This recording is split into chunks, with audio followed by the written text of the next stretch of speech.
Life Audio.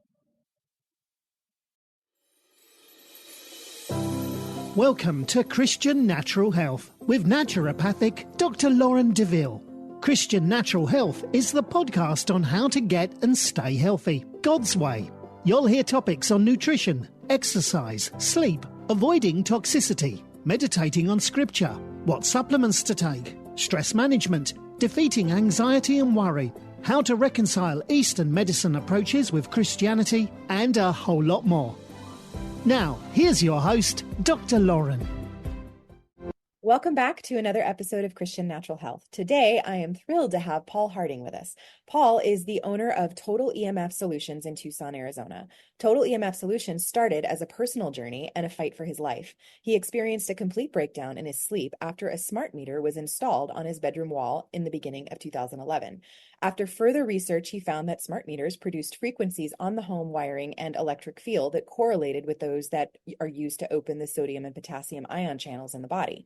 His symptoms began to abate once he started sleeping in an area with very low levels of exposure. Once he found relief, his life focus became studying the source of the problem.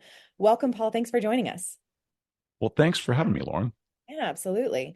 Okay, so let's dig into your personal story a little more. So, some people hopefully can't identify, but maybe can. So what was the story there? I assume it was on the outside of the bedroom, right? They didn't do it inside. Right. Okay. It was a Saturday morning. I'll never forget the day. A utility guy came up to the door and knocked on it. I didn't answer it because it was early Saturday morning and I wasn't ready for any visitors.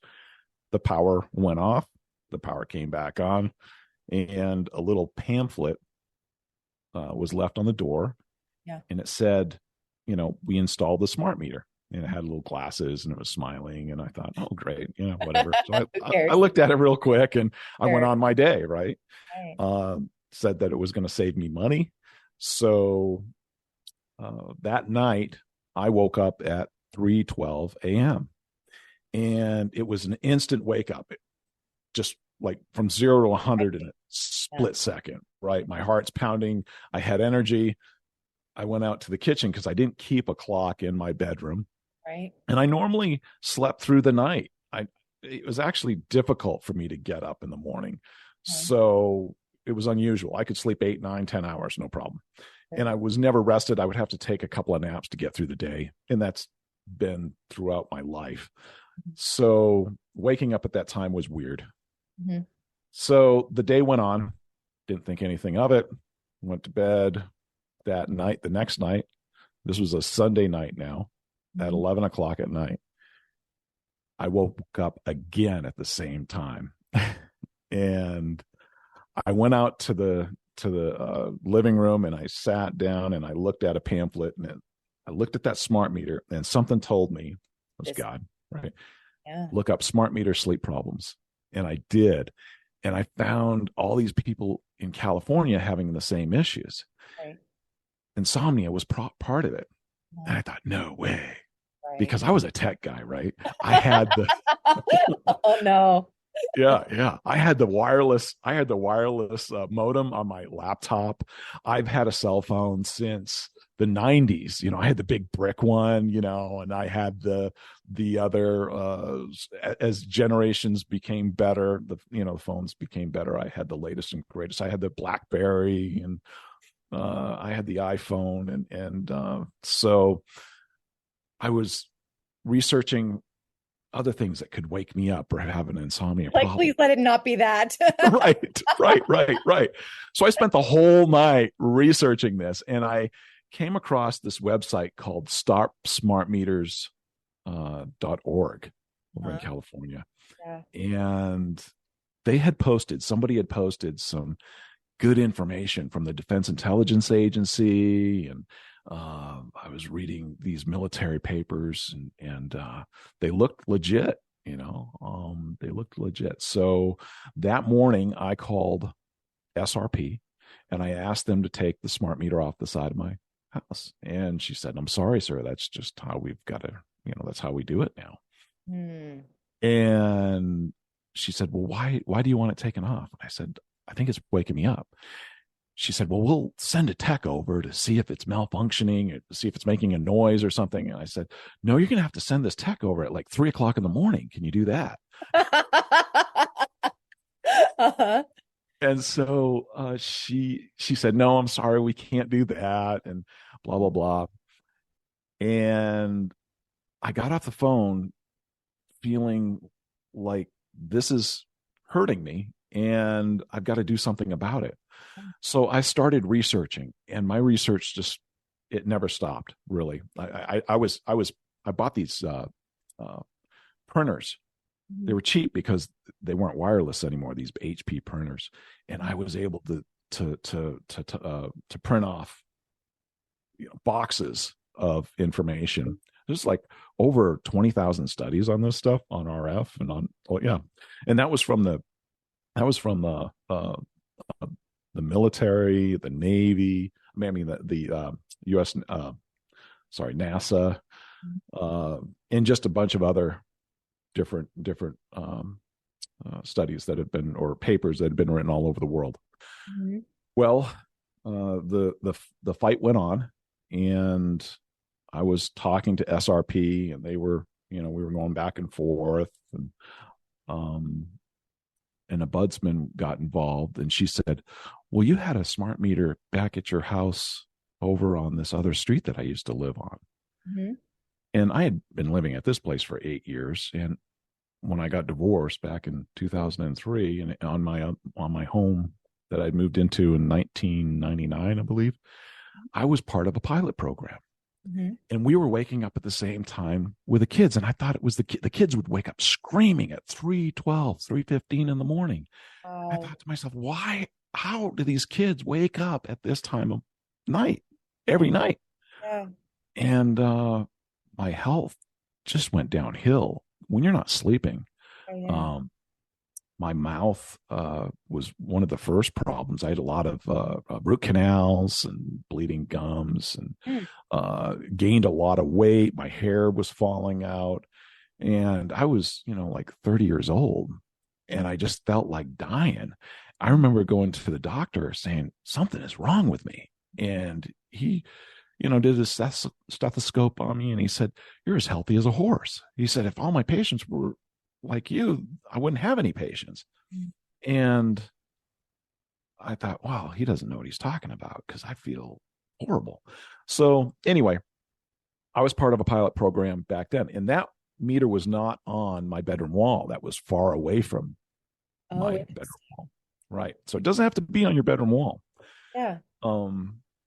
Yeah. So it took 9 months for me contacting the media, contacting attorneys, just spending every waking hour. I did a neighborhood survey, and all these other people were having the same issues, waking up at the same time. And I didn't even mention that time. And I grew up in that neighborhood. I'm the oldest of 11. So there were 7 houses that were immediate family. So I was comfortable, of course, talking with them, and other people in the neighborhood knew me. So at the end of the conversation, I would say, well, they installed smart meters on my home. So I try to do it as non-biased as possible. I went out and bought a meter. It was a very basic, it was a Gigahertz Solutions, 38B, and it was directional. And so I could point this thing anywhere and find that, this thing was sending off a signal. Well, there were people online that said, well, you have a cell phone and it's much more powerful than this meter. And I thought, you're right. They're right. Mm-hmm. One day, I think my meter was on, and it was pointing towards an outlet. And I had read something about RF traveling on energized wiring. Mm-hmm. And it went off, even though I had my smart meter covered with aluminum foil like 4 or 5 times. I had the back of the wall covered. I wasn't even sleeping in that bedroom anymore. Mm-hmm. And I was still having issues. Well, going back to 9 months later, I was in a restaurant called the Good Egg over on Central and Camelback. It isn't there anymore. And I had a conversation with a hostess there. I was a regular there. My parents were regulars. And she complained about waking up at 3:00 in the morning and how she was tired.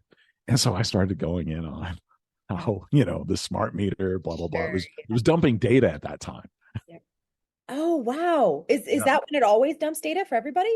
Really? No, they Oh, changed it. They oh, they they okay. they've switched it up a little bit since we called them out on it. Yeah. Oh, so now you can't pinpoint it quite as much. Right. Sometimes it's 4 o'clock in the morning. Sometimes, it's midnight, but it seems to be every 4 hours, every 4 to 6 hours, it has to dump data because if they lose power, that data isn't saved. It has to be saved somewhere. Okay. Yeah. Wow. So I was in there talking to this hostess and these two ladies were listening in on my conversation, and they stopped me and they said we couldn't help but hear about waking up at 3 o'clock in the morning, and we were having the same problem. We were just talking about it, and I told them it was from the utility and this and that, and she looked at her friend and she said, "Wait till Dave hears about this." And I thought, oh, well, Dave, whatever.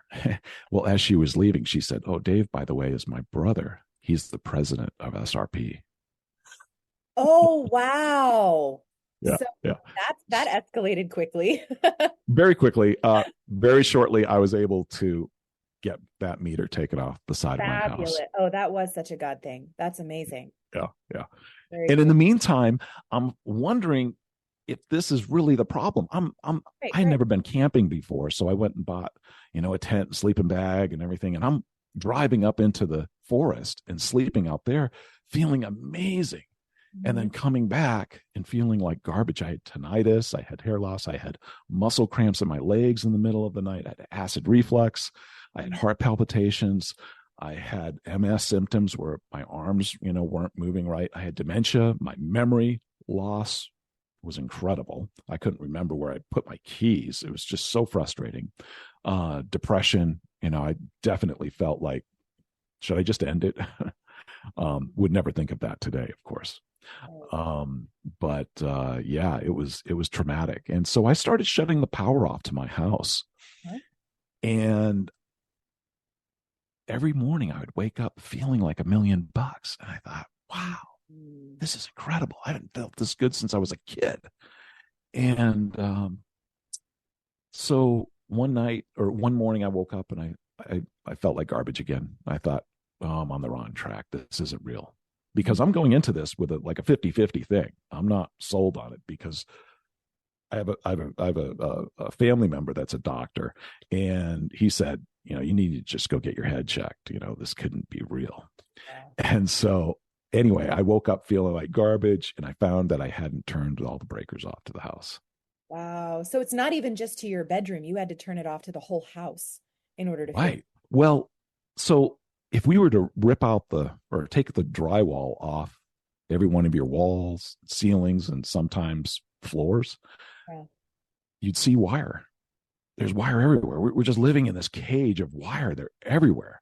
And so when the electrician goes to install, outlets and everything, he wants to use the shortest distance possible because wire is expensive, right? There's copper in there and everything. And so, it's not just run along one side of the house, right? It's just this web. Well, that radiates 6 to 8 feet from, the wiring in the wall or from your drywall. It doesn't just stay in there. It's not a shielded wire. Sure. Huh. So in an office it is.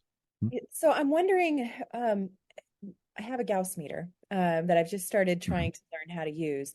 If the Gauss meter, like, let's say, because you're saying 6 to 8 feet, if the smart meter, let's say, is on the opposite side of the house, and if you move like a foot or so away from it, it's no longer blinking, that there's a magnetic field problem, it sounds like it's still a problem. Or if you're in the middle of a room where it's not giving you alerts and it's not blinking, it's still potentially a problem depending on level of sensitivity. Is that true?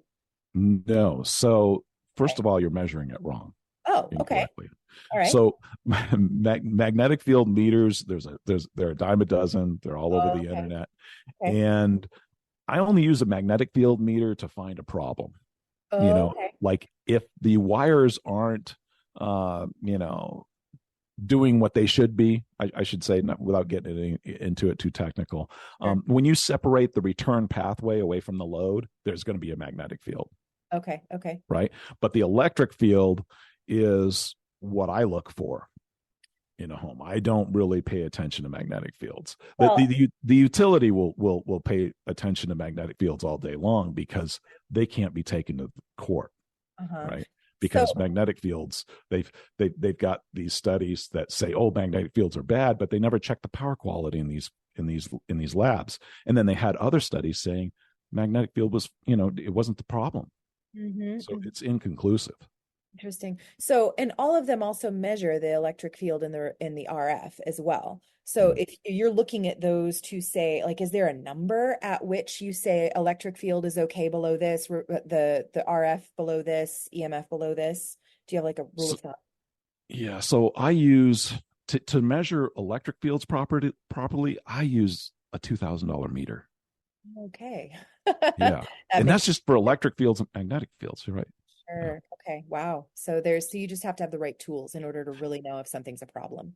Yeah, they're expensive. Yeah, I bring about 10 grand worth of equipment out to a property, and I couldn't do my job without them. Sure. Okay. So, and sorry, I kind of jumped ahead a little bit here, but it's okay. People an idea of, so you've listed off a whole bunch of symptoms that people can look at, but they're all fairly general. So it could be caused by so many different things. How does somebody know if the reason why they're waking up at 3 a.m. is because of the EMF, or they're having headaches, or they're having, all the variety of extra symptoms? Is there a way that somebody can narrow this down as a possible root cause? Yeah. Shut all the power down to their house. See what happens.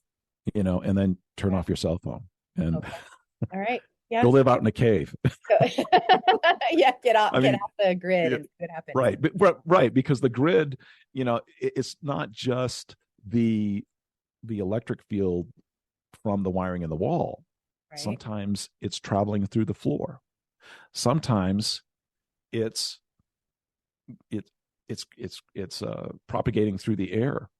They're close to one of those radio towers. Okay. Along the I-10.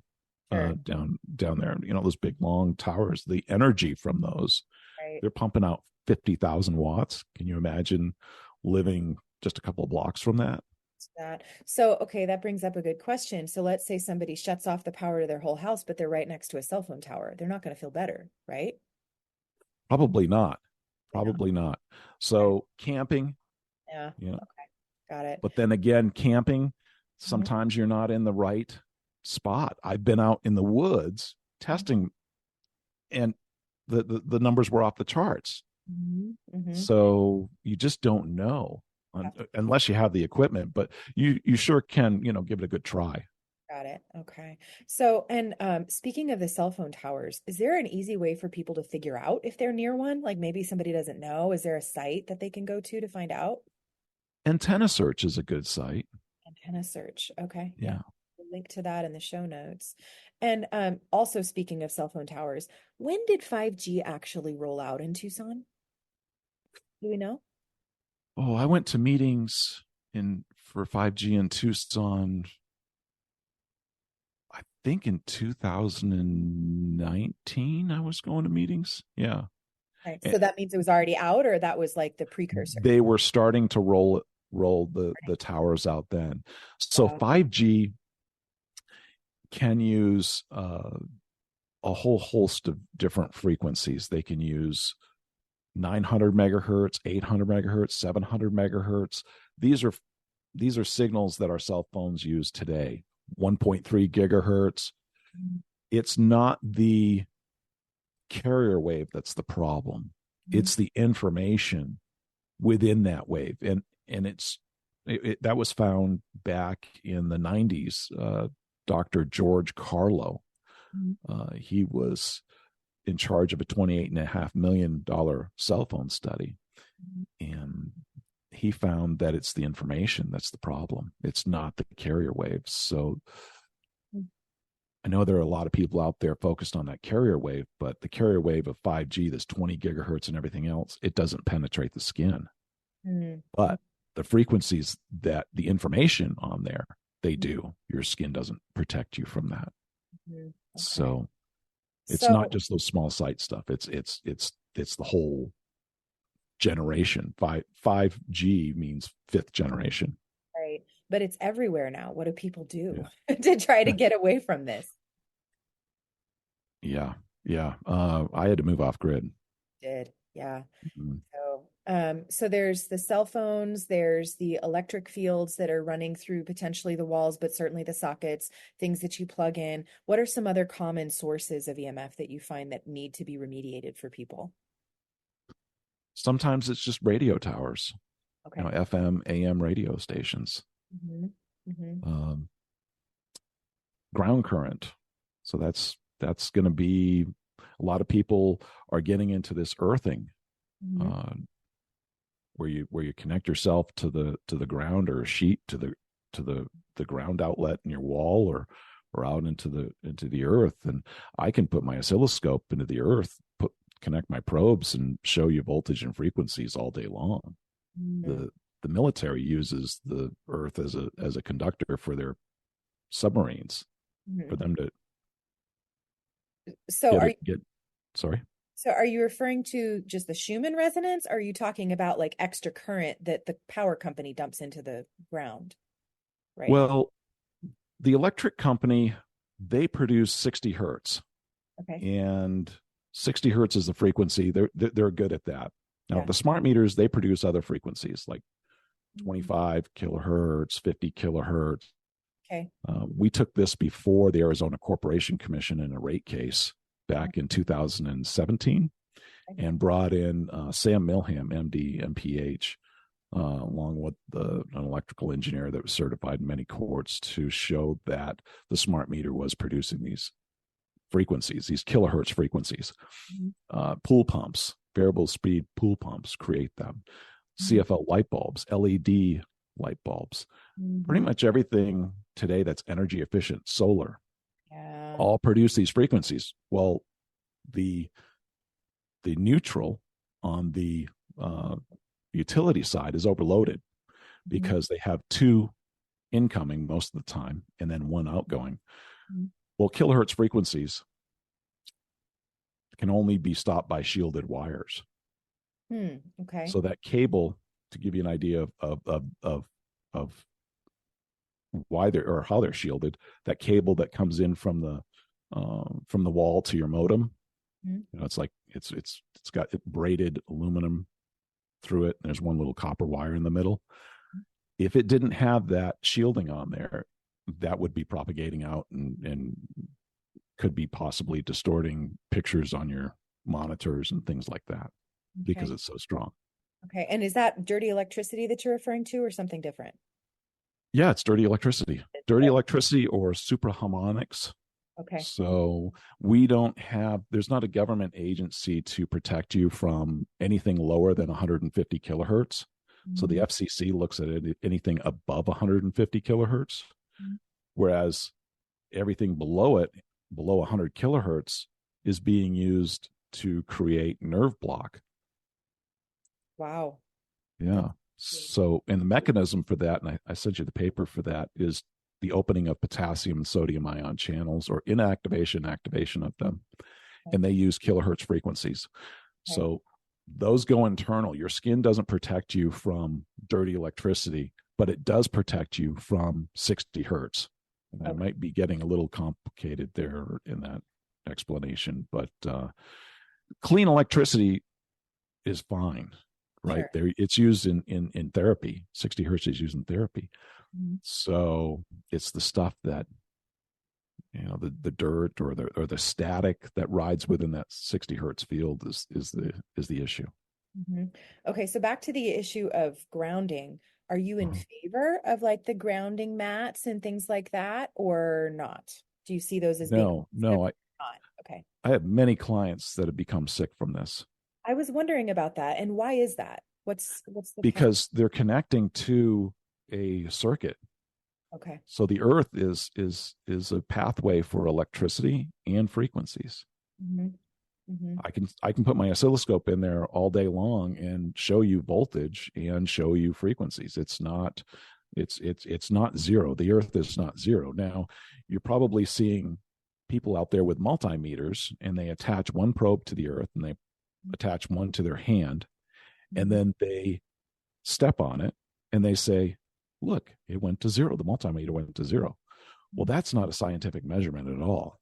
It's not found in any scientific literature except for the earthing people and then these EMF people that have just adopted it.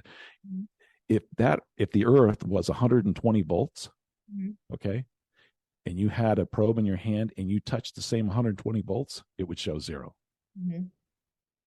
But you would have 120 volts in you. Sure. Okay. So, but the idea behind earthing, even with aside from the mats, if somebody just goes out and is barefoot on the earth, is that fine if you're off grid? Like that's a good thing in general, right? It's less out here, but I still have 100 millivolts in there, and I see frequencies of 24, 23 kilohertz and things.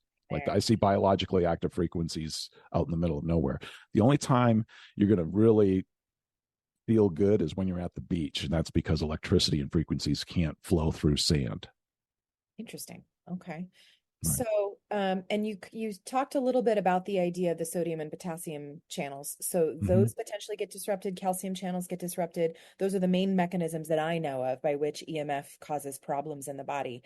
Am I missing anything? Is there anything else that it potentially? Well, you're disrupting the so the NIHS produced a paper in 1998, I believe. It's called the EMF Rapid Report. And in it, it says that just 1 millivolt per meter of internal electric fields affect the cell. They affect the cellular transduction pathways. The 2013 Nobel Prize winners found that when you do that, you have neurological disorders, neurological disorders, neurological diseases, and diabetes. That's what they found. When you disrupt the cell, when you disrupt that communication in the cell, you get those issues.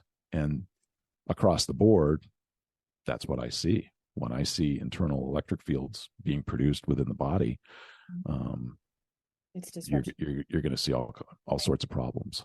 And does this translate to labs in any way? Like, so do people who have high electric field sensitivity EMF sensitivity tend to show up with particular abnormalities in labs that you've been able to find, or is it mostly subjective from trial and error to see when you feel better? Well, I think it's trial and error. Inflammation is probably one of the number one things, and then diabetes. I remember I did a house in Tucson. There were twins, and one of them had type 1 diabetes. He had measured his sugar level before I got there, and it was 400. When I got through and I had all the power off, it dropped down to 68. Wow. Yeah, he had taken an insulin shot and he almost fainted. So, yeah, it takes about 45 minutes for the blood to change, from what I'm told. And so a lot of people will take their labs in a different environment, where I recommend people having somebody come to your house and draw blood there at your house, draw blood in your environment. And specifically, so if somebody doesn't have diabetes, for example, we might potentially see that the glucose is creeping up, it sounds like, even if somebody isn't officially diabetic. Is that accurate or no? It seems, well, everybody's made differently, right? And so some people are weak in different areas. So it's whatever you think is, that's what blows. Yeah. Somebody might have prostate cancer. Yeah. And so I've seen PSA numbers go from 12 to 0 in 90 days. And that's because they went in 90 days later and had it tested. Clear. Yeah. So, and then how does EMF sensitivity kind of dovetail with like chemical sensitivity, for example, or chronic infections? Are those related in any way that you've seen? Well, I think that whenever you disrupt the communication within the cell, all sorts of bad things are going to happen, and you do it for a long enough period of time.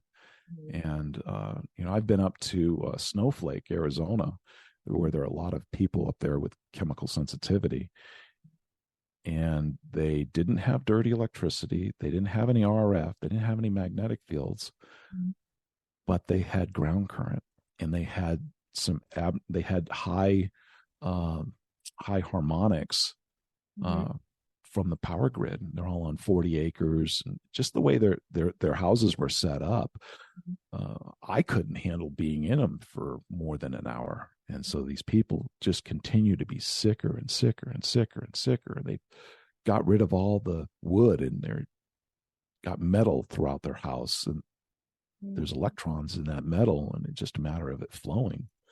So conductive surfaces are hard too. So I've seen people chase mold or chemical sensitivity with metal because mold won't grow on it, or they have it super clean, and actually be doing themselves more of a disservice. A huge disservice. Yeah. So, okay. Can you revisit the idea of the ground current? It sounds like you were saying that the electricity is, because there's a step up, step down, like there's transition, I think, between the 60 hertz that the power company is actually producing, that has to get transformed, and then somehow they can't return it. Is that what's going on, that it gets dumped into the ground? Poor return pathway. Yes. Okay. So it's a poor return pathway. So if you were to look up neutral to earth voltage on YouTube, you'll see Mike Holtz talk about it in greater depth. But yeah, it's just overload. It's like think of electricity as water, like water. Yeah. Clean water, fine. But you drink dirty water, go down to Mexico and drink dirty water, you're going to get sick. Sure. So clean electricity, dirty electricity. And now the pipes are all clogged up, and it overflows, and so it's like sewage, and it's just all throughout the base of your house and in the earth and everywhere. In some areas it varies. Yeah. So even if somebody is already kind of like living in the boondocks and they don't see any cell towers anywhere nearby, there can still be a problem with the ground current as well, and you're not going to know that unless you have somebody measure. Is that true? It happened to me, and how I know this is because it happened to me. For the first 4 years, I just chased magnetic fields and RF and dirty electricity. That's all I chased. Right. And it wasn't until I was on a Zoom call with Dave Stetzer, and he was teaching me how to use an oscilloscope, because I was using it to show the world basically that smart meters were producing dirty electricity. And he said, go hook this up to the sink. And I did. And I sent him the waveforms. He said, I would not spend one night in that house. He said, you could have a heart attack. Jeez. Yeah. Wow. Yeah. Because just as little as 80 microamps can cause ventricular fibrillation. My goodness. So you have amps, you have milliamps, and then you have microamps. So just this tiny little bit of current.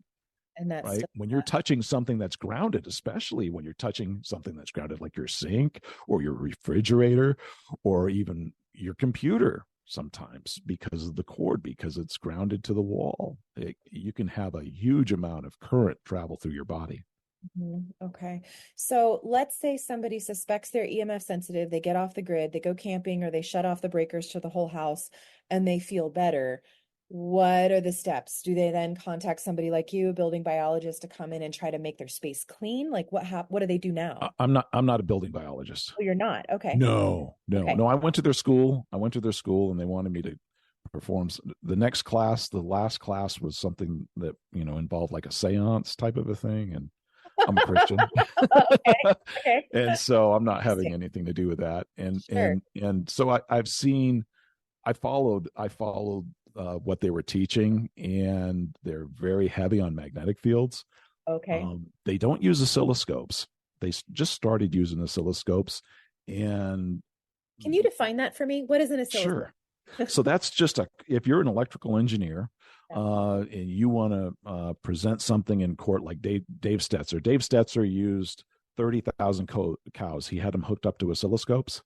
And he proved within a shadow of doubt, went all the way to the Supreme Court level, that the ground current was affecting the milk production and the health of the cows. Wow. Okay. And the dairy farmers themselves felt so much better. But anyway, it measures frequency and voltage. Okay. Got it. Yeah. All right. So you're saying that if you kind of told me that you're not a building biologist, but right. Somebody is really EMF sensitive. They discover camping makes them feel great. Turning off the breakers in the house makes them feel great. Now what? What do they do? Boy, just keep living that way. Keep living that. Keep living off grid as much as possible. Right. Just keep, Sure. that's the best advice I can give. But I know it's difficult. It took me a long time to get away from the convenience of Starbucks and, the grocery store just being a hop, skip, and a jump away. So, Right, yeah. but what I do is I go into the house and I don't want to tell everybody to move, but I want to show them what they can do to lower their exposure. Okay. It's yeah. some things that these people are doing. It's very evident when you show them on an oscilloscope. Oh, look, this is what you're doing. This is what the scope is showing. This is how we can stop this. For instance, give you an example: a MacBook, right? Apple MacBook. It's all metal. Frequencies are right there. There's nothing to keep those frequencies from going into your body. So a lot of people are touching these things, right? They're all connected via the Ethernet.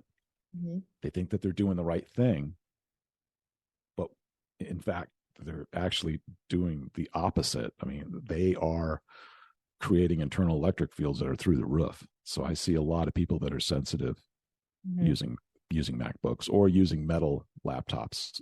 What would I do? I would simply hook up a plastic keyboard to that and a plastic mouse that's wired. Okay. And then do you also recommend, because I've noticed that the newer generations of laptops don't come with grounded plugs. Does that matter? So a grounded plug is just going to put whatever's at the panel into you. So the ground, that little circle thing on the outlet, the ground part of the outlet or the receptacle, ends up at the same place as the left spade. So the left spade and the ground, if we follow that all the way back to your panel, they would be connected together there. And then we could go out to the transformer and they would be connected there. So the ground is just an overload. Okay. It's just another, it's not supposed to be, but it's another current carrying conductor. So it's theoretically supposed to keep things from sparking and burning down, but it doesn't protect you. Is that the bottom line? No, okay. No, your exposure will go way up if you start plugging yourself into that ground wire. Really? Okay. So two prongs is better than three. Is that the case? Pardon me? 2 prongs, like in a plug, is better than 3 prongs? No, it doesn't matter. Just don't connect yourself to it. Okay. Don't plug it in. Use it on battery power. Is that better? That's the best. That's the best. Okay. Good to know. Okay. So, and some other like practical tips. Let's say that somebody isn't as massively sensitive as you unfortunately turned out to be when all of this began for you. But theoretically, I mean, we're surrounded by EMF everywhere and it's affecting all of us to some degree. So some other practical things, like use your computer on battery power if you must, and use the plastic keyboard and plastic mouse. What are some other things that just everybody can do to keep themselves as protected as they can without necessarily moving and getting way off grid? Well, I love Stetzerizer filters. Okay. I use them first.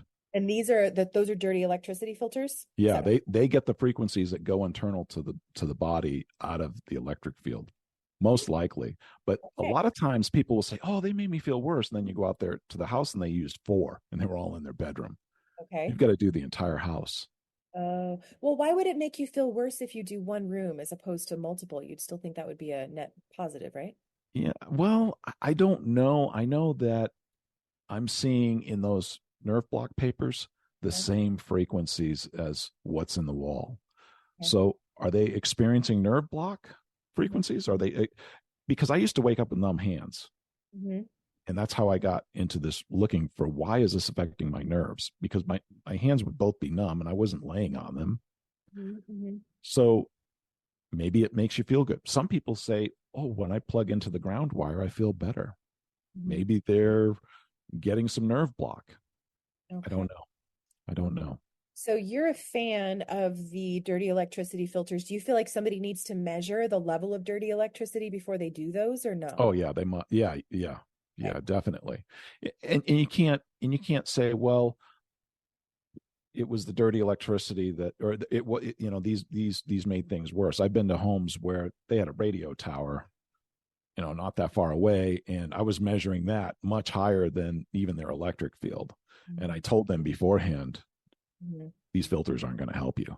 Got it. Okay. Right. So it just depends on whether you're treating the right thing, basically. Yeah. If you don't get rid of those frequencies, you're not going to get results. Yeah, that makes sense. You've got to get them off. They've got to go. And that's the first thing I do. Whereas other experts say, oh no, that's the last thing you should do. And then you shouldn't use them. And I know, because I've been to homes where they were using, the customer was using me and somebody else. And I've seen what they do. And then when it doesn't work, then when they don't get results, they offer them pendants and geopathic stress, and you have to heal the earth and maybe throw some bones around or something, some crazy stuff, because they do look at these people as if they're crazy sometimes. I've listened to them. Sure. And they aren't. They're feeling something. The exposure is there. It's just, you can't blame something else when you don't know how to measure properly or when you're not doing your job. Right. So, and along those lines, I'm not sure whether this is along those lines or not, but the stickers, you've seen all the stickers that say block they don't work, right? No. Okay. No. They call it subtle, I don't know. You'd have to go to the website and see their paper on it, on their position on it, whatever. Subtle things, or the subtle energy. Yeah. Subtle energy. Oh, okay. Yeah. So now these people have a sticker on their phone and they put on their computer and they're safe when they're hurting themselves. Problem that makes now they've taken their advice and they put a grounding sheet on their bed, mm-hmm. and they're getting the voltage. You're getting all this exposure at night. Mm-hmm. It's getting worse. So you have a good customer, right? You go out there every 6 months or something and you go heal the earth or whatever. My job, you don't really make that much money doing what I'm doing, because if you can get the job done right the first time, you're never back. You never see them again. unless they move.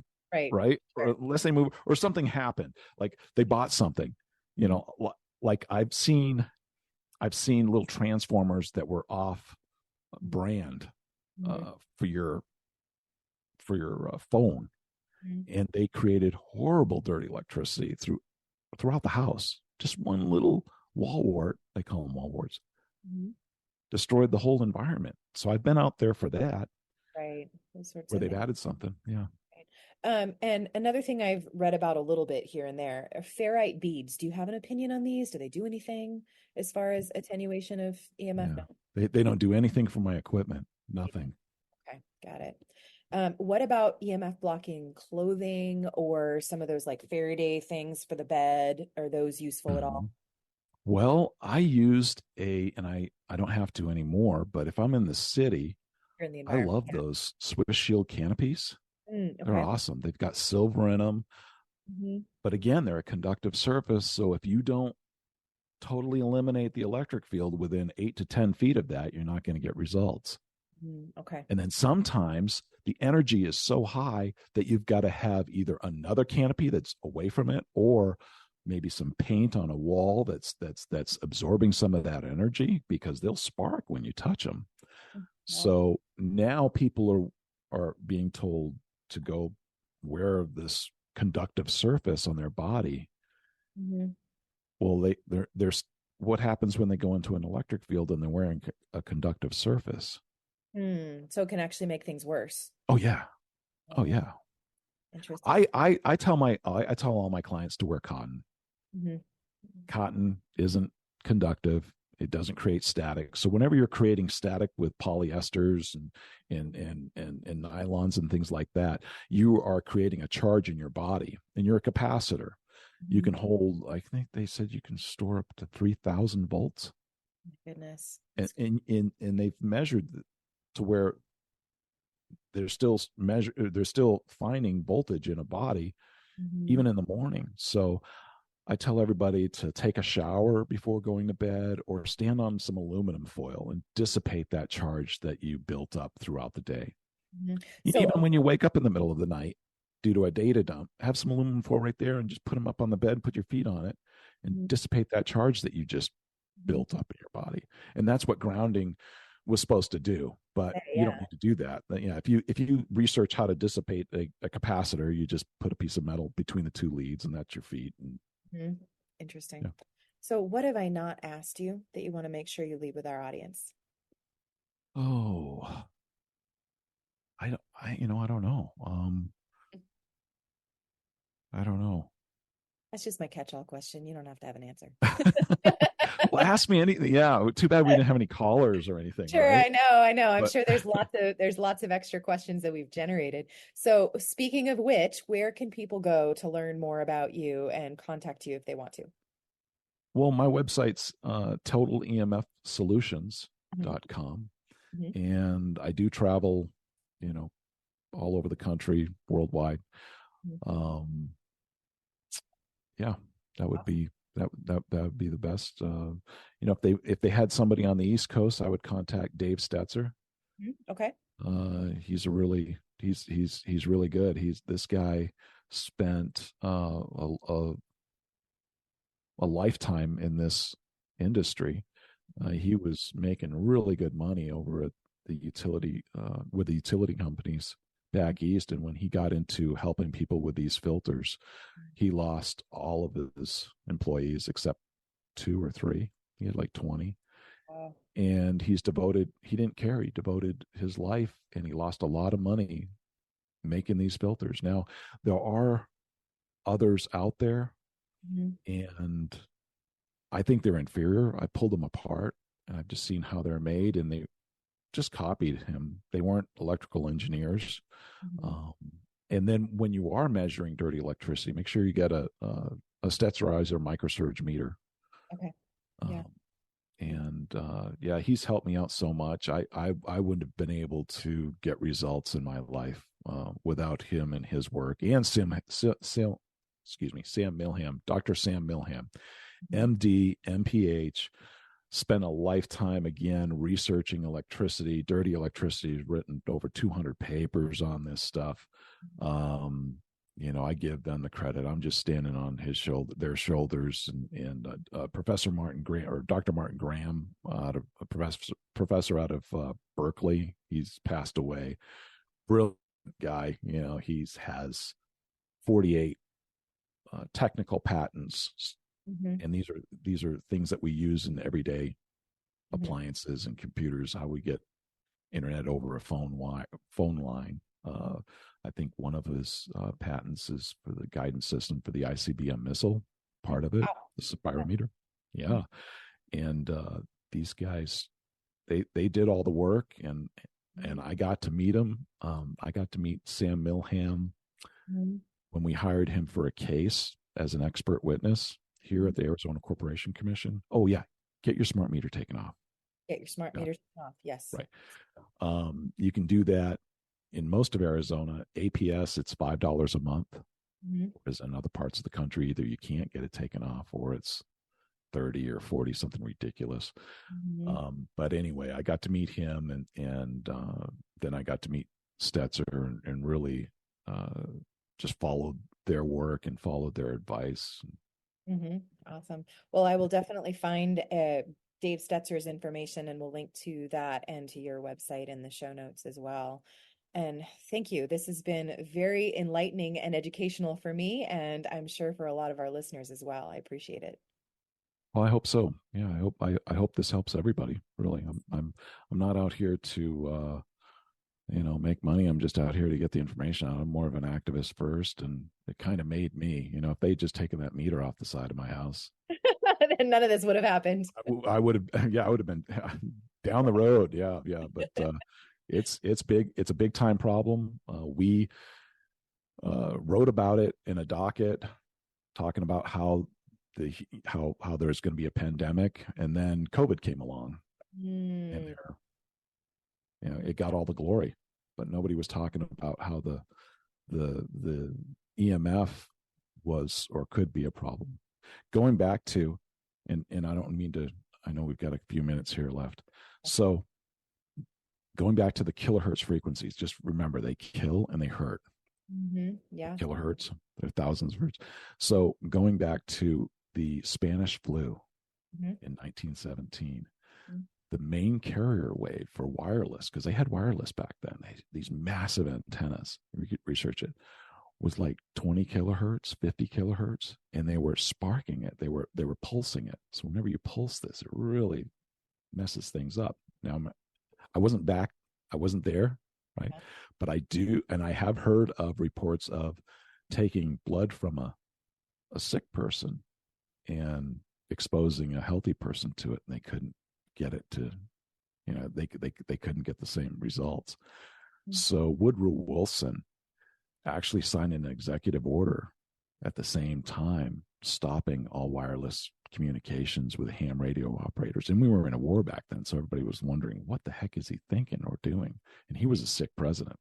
Mm-hmm. So now we're in the day of the smart meter, and we're into 5G, and we've got just this exposure everywhere. It takes a while for it to catch up to you. And then when it does, you can't handle a flu. There's an overload. Yeah, absolutely. I recently read The Invisible Rainbow that was making that point of the correlation between the pandemics and new release of various different types of wireless technology. Yeah. Mm-hmm. Yeah, I think a lot of focus has been on wireless when it's bad, but it's the least of the exposure. An electric field in a house, to give you an example, just 6 volts per meter, which is an average field of electric field, when it's dirty, is equal to 100,000 microwatts per square meter. Yes. Wow. So 6 volts per meter is equal to 100,000. My meter that I have, and it's like a couple of $1,000 meter, it only goes up to 20,000. And I rarely see it hit that. Right.